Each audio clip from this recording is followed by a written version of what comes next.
आज पुन्हा आम्ही नटून थटून निघाले बाहेर कुठे ते पुढे सांगते, पण त्याआधी तुम्ही म्हणता की रोज रोज हे बाहेर कुठे फिरायला जातात, पण खरं तर आपला थोडासा गॅप पडल्यामुळे ना ब्लॉग थोडेसे लेट येतात. तर मी जसं होईल तसं शूट करत होते ना, तर मग जे ब्लॉग मी व्हिडिओ शूट केले ते तुमच्यासोबत शेअर करते. पण खरं तर घरातली पण कामं असतात, पण ते काही मी दाखवत नाही, कारण डेलीचेच कामं असतात आपले बायकांचे. म्हणजे कसं कपडे धुणं, भांडे, स्वयंपाक हे ते, मग असं वाटतं की डेली तेच दाखवून कशाला बोर करायचं उगाच, म्हणून मी ते काही तुमच्यासोबत शेअर करत नाही. तुम्हाला माझ्या ब्लॉगमध्ये काय पाहायला आवडेल ते मला नक्कीच कमेंट करून सांगा, म्हणजे मी तसे ब्लॉग तुमच्यासोबत नेक्स्ट टाइम शेअर करेल.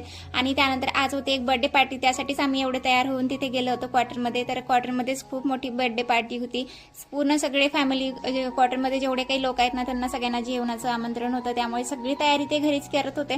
आणि इकडे स्वयंपाक चालू होता, तोपर्यंत इकडे चिवला मी छान असं तयार केलं. आणि ही आहे आजची बर्थडे गर्ल. तर तिची इतकी तयारी चालू होती ना की तिला मेकअप वगैरे सगळं करायचं होतं. त्यानंतर इकडे सगळे तयार झाले होते आणि आम्ही बाहेर आलो होतो. आणि बाहेर आम्ही सगळं डेकोरेशन वगैरे आधीच करून ठेवलं होतं. ताई तोपर्यंत इकडे बाकीचं काम आवरत होत्या. तर इथे आम्ही सगळ्याजणी छान असं तयार झालो आणि बर्थडे गर्ल एवढी खुश होती ना. केक कट करण्याआधी ताईंनी अगोदर तिचं छान असं औक्षण करून घेतलं. त्यानंतर मग मी पण तिला ओवळलं आणि अशा 4-5 बायकांनी मिळून आम्ही तिला ओवळलं. त्यानंतर तिचे गिफ्ट वगैरे दिले आणि लगेच केक कट करायला लागलो, कारण मुलांना काही वेट होत नव्हता. सारखे ते केक जवळ जाऊन त्यांचं लक्ष त्या केककडेच होतं.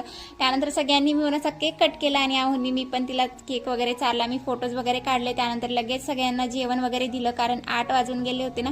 सगळ्यांना जेवणाचा टाइम दिलेला होता. त्यानंतर मग सगळ्यांनी जेवण वगैरे केलं आणि छान असा मेनू होता. चला तर व्हिडिओ आवडला असेल तर लाईक, शेअर आणि सबस्क्राईब करायला विसरू नका. भेटूया उद्याच्या व्हिडिओमध्ये, तोपर्यंत बाय.